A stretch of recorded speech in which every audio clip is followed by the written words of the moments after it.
Who knew?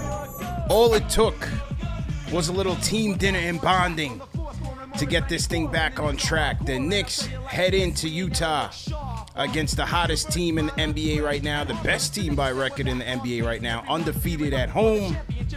Knicks in turmoil, so they needed to do a little soul searching and give them credit. This team came out the gates. They were together. They were unified. As their point guard and their closer, Jalen Brunson, said they were coming out with an act of desperation. And it showed out there tonight, man. The Knicks put together an end-to-end offense and defense effort to get them to win 118-111. 6 Knicks in double figures.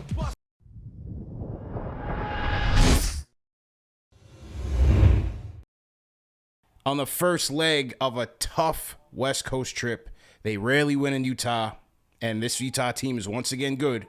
You wanted to see how they would come out and respond, and they responded very well, man. Shout out to this team. Great job. All it took was a little bit of effort, and not just offensively, because the offense is there. They scored 135 points in the loss to the Thunder. It was the defense. How are they going to come back against this defense? This Utah Jazz team, one of the best offenses in the league right now, highly efficient, great at three-point shooting team, number 1 three-point shooting team in the league, number 5 in assists. They spread it around between Marketing, Conley, Clarkson, these guys. But I have to say this, that Cam Reddish, once again, I've been asking Cam, shout out to the Cam Hive, it's your night tonight. I've been asking Cam, give me 5 good games. This is number 2, because his wing defense was excellent tonight. Excellent. And I thought that spread amongst the team. Their rotations were crisp. They were closing out hard on the three-point line. They gave you some effort plays, and I thought Cam was a catalyst there. On the flip side, offensively, you had a lot of contributions, but here's where the game changed. It was really in the fourth quarter. Knicks coming into this thing down by 2. And I thought Emmanuel Quickly, coming off of the bench, gave this team a huge shot in the arm on both ends of the floor. Quickly started the fourth quarter with a steal, a layup, 2 threes, and that brought the Knicks from down 2 to up by 5. And that gave them a good cushion, because once the closer got in, his name is Jalen Brunson. Brunson's 12 points in the fourth quarter was what gave the Knicks, what took it to the Knicks home, man. 118-111. Knicks get a big victory, man. A lot has been going on over the last 24 hours, from the Knicks having the player meeting to the reports of who led the player meeting. A lot of reports about the coach. The hot seat is warming. And, I thought it was interesting that this would happen at the beginning of a very tough road trip. And so, you played a Utah team that, you talked about them being number 1 in the league in three-pointer. They're better at home. They're shooting 39% at home from the three-point line. You also just gave the Utah Jazz their first loss in Utah. Home.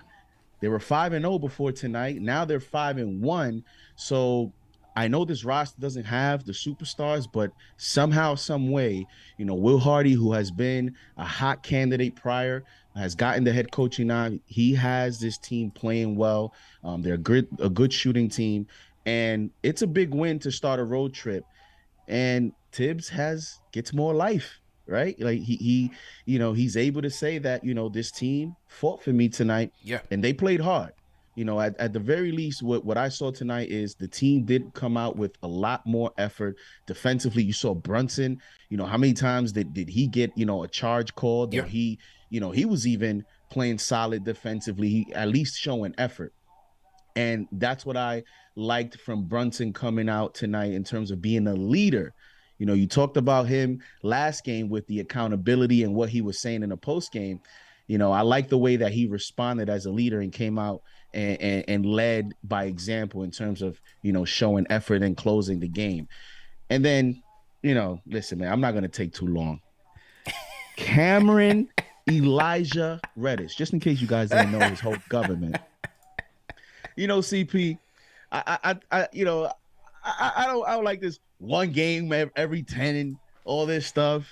But maybe I know they watch Knicks Fan TV, and I know he's Yeah, listening to CP, and I think he's taking on the yeah. challenge of becoming a more consistent player. But I think first and foremost, what I've enjoyed most and what I think is most promising with Cam is the defense, man. This is a young guy that now has something to lean on in terms of a worst case scenario for him, in terms of his future on this league, is he can just right there, you can stay on this league by playing defense. You're always going to get a shot because you're 6'8".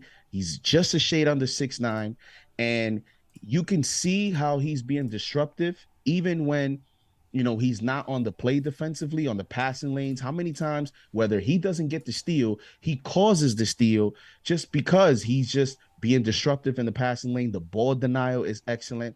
How about being efficient from the field? Another area where you want to see growth and development from Cam. 7-13 from the field, 2 of 5 from downtown, made 2 clutch free throws in crunch time.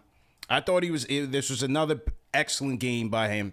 Give him credit because he's playing well on both ends. And how about this? In terms of tightening up the rotations and the substitution patterns, Brunson and RJ were the first guards to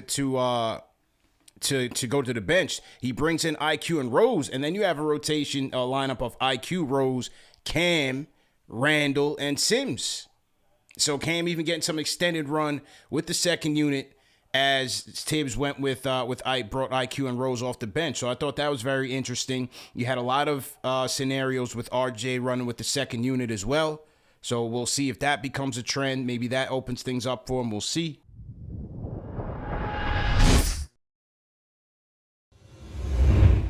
I got a lot on my mind. There's a lot that y'all say that I agree with. Okay. But as far as Randall, it's sad to see, like, it's so obvious how he holds the Knicks back. Like, he just, his attitude, his demeanor, his style of play doesn't fit Tibbs. That's the main thing to me.